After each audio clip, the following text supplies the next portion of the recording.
People.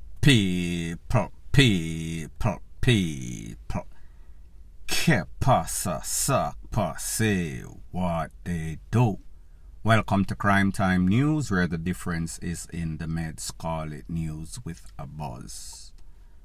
This one is called Church Boy, Mr. JT, government name Jerome Bent. 20-plus-year-old.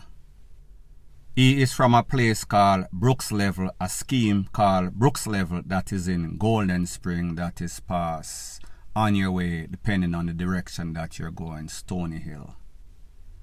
I am speaking about an incident that occurred maybe about 48 hours ago in a place called Bagwalk, Linstead, St. Catherine, that is wherein there was an infamous SHOOT out with members of the JCF and also some GUNMEN robbers, they label them. The person that lost his life in that whole altercation is JT. Jerome Bent is his government name. Now people, here's the thing that a whole lot of person don't know. Mr. Bent was a church youth, Jehovah's Witness, Kingdom Hall. He went to very good school. However, based on the information, it is said that there was trouble in the home. Mr. Jerome's chip kind of lick after the mother broke up with his father and she married a next man. And it seems as if he was not appreciative. He did not accept that man. So therefore, it seems as if everything went way left. Not going to say that it is justified, but people, that is the information that I am getting. Now, I did a video about the whole SHOOT out, and I told you in intricate details. I make you hear all sorts of con sound like Baghdad, sound like the 4th of July in America. However, what I also spoke about, I spoke about a piece of paper that was found in this man's pockets at the time when he was taken out by the Popo. This piece of paper is like the Da Vinci Code. I am going to decipher it based on information, credible information that I got from persons that are familiar with the family, familiar with what took place and the whole incidents, the whole sequence of things. Now people, based on the information, it is said that at the time in which the Popo intercepted him, he was on his way with about 3 or 4 people that he picked up, friends, people what you call HITMEN. He was on his way to take out his mother based on the type of relationship that they had. However, I am going to give you the story from the start. Now, like I said, him, the whole family, they are Jehovah's Witness, Kingdom Hall people, church people. They went to good school, like me say. Tight family, father and mother, married, husband and wife. However, there was trouble in paradise. There was a split. He then went to a place called Brooks Valley, a scheme called Brooks Valley that is in Golden Spring, across or from Stony Hill. While he was there, it seems as if he was not doing so good financially. He became stressed out. There was an elderly man. That man's name is Mr. Small. Mr. Small is also big in the Jehovah's Witness. Mr. Small would help JT, Mr. Bent, whenever he had any sorts of difficulty, because you know in the church, the elder are going to look out for the other people from the church. However, it seems as if when this man flipped his lid, JT, he decided that he was going to burn the bridges. He was going to rob the same elderly man that always helped him, Mr. Small. He went by Mr. Small's house and he rushed Mr. Small with some sorts of kitchen utensil, and he robbed him and he took Mr. Small's vehicle. So he got the cash and he also got the vehicle. it seems as if that was when Mr. Small made a call to the Popo. It is said that the Popo intercepted the vehicle before based on how he was acting erratic. At that time, when the Popo pulled over the vehicle the first time, it is said that his sister was in the vehicle. If you look on the screen, that same paper that he had in his pocket, it says, "Pick up little sister." Like me tell you, I am deciphering the Da Vinci Code. So just follow me. So anyways, them pull him over. Him da act a little erratic. Him eye them look kind of bummy. Him a act kind of fidgety. However, he avoided the Popo. So therefore, it seems as if the Popo put out an all points bulletin.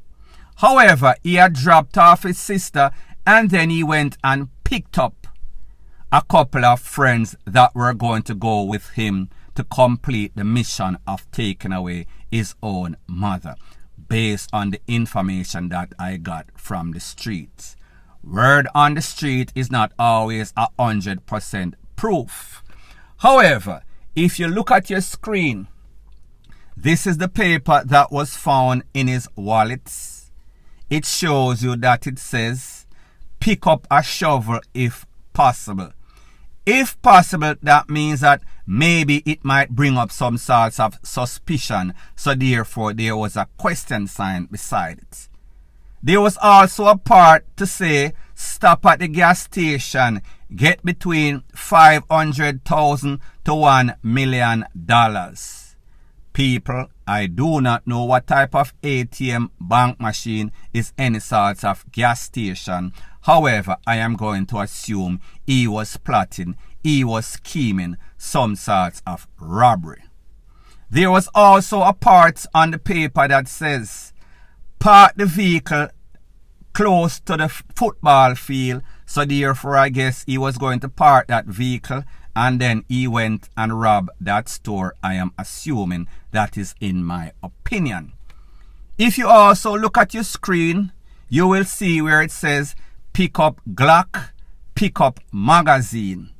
So people, me just decipher the Da Vinci Code of the crime spree that this man was planning. So anyways, people, it also said, "Pick up back sister." It also said, "Ditch the vehicle." Now people, when you ditch a vehicle, it is not going to be your regular vehicle. It is going to be some sorts of stolen vehicle in which you use for some sorts of mission. After the mission is done, you pretty much abort the vehicle. You ditch it out. You ditch it away. It also said, "Stop at Margaritaville and chill. Meet girl somewhere in a Ochi or somewhere like that. Get some sorts of hotel. Book into a hotel." The paper even showed the amount that he had planned to pay for this hotel, $50 or so per night. And then he was going to buy a 550i, I guess the BMW, with the rest of the money. Now people, like me tell you, the Popo pull him over before. It might be a little conflicting based on the story I got. He got away. However, it seems as if there was some sort of chase with him and couple other person in the Bagua Gorge right there, where you heard those infamous videos in which it sounded like the 4th of July. He was on his way to take away his mother based on the information that I got. He was intercepted by the Popo. Now people, they caught him, the other people flee the scene, flee the car. The Popo, based on the last information that I got, they did not find any sorts of tool. The other people escape, them get with them, take with themselves. Now people, this is the thing.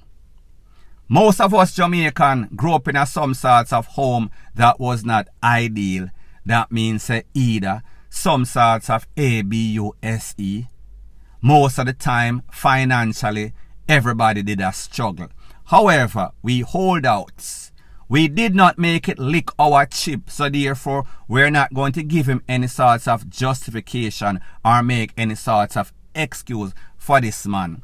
Like me say, he came from a decent family. The mother and the father split up, husband and wife split up. She get a new man. So therefore, I guess he did not like the new husband or the stepfather. So therefore, he left. When he left, because he was living in a decent home, he did not have any sorts of financial problem.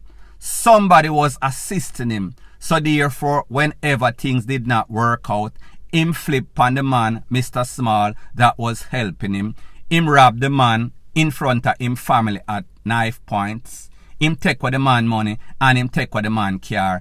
And the man was the person, more than likely, who called the popo. So therefore, the popo was trailing this vehicle for a little while. So therefore, it ended up, or the chase, the last interception, ended up in the Bagwalk Gorge, where you heard all of those FIRE from the toll. Now people, like I said, not even the popo don't have this information. So I guess what they say is the truth. I am really an agent. More like the FBI, more like agent of truth. Agent of gathering information. Moral of the story is this. Not everybody have the same threshold for stress or pain. Not everybody can cope with what you and I as strong individuals can cope with. Sometimes it takes little or nothing, no source of stress to make people chip lick. It is no source of justification if you are of unsound mind, whatever decision that you make. You will have to live with it. It shows you that people at the church, popo, and the average civilian can be just as evilous, just as wicked as the people that are supposed to serve and protect us. It shows you how easy it is to get somebody, a group of people, to comply, to conspire, to take away somebody that they don't even know. And what is even worse, how is it that a youth that grew up in a good home, went to good school, grew up in the church, could actually get to the point, that extreme in which he was going to plot and scheme and jot down everything in an intricate detail of how he was going to rob the gas station, where he was going to park the vehicle, how he was going to pick up a toll, how he was going to drop off his sister, how he was going to buy a shovel if possible, how he was going to meet some girl, chill in a Margaritaville, how he was going to buy some clothes, how he was going to book in, how he was going to buy some sort of 550 BMW with whatever money he got. People, like them say, money or the love of money is the root of all evil. Don't know what causes youth to chip or lick him chip. Don't know if he was possessed by some sorts of demon, or don't know if this was just an isolated case of a good youth gone bad. But the good thing in all of this bad is that, like them say, when man a plan, God a wipe out. It is a good thing that the popo intercepted and foiled his plans. Can you imagine if the mother lost her life, or even the stepfather? Because it seems as if he thought that this was the source of his discomfort or stress. So therefore, he wanted to alleviate himself of this discomfort or stress, whether his mother and stepfather were involved.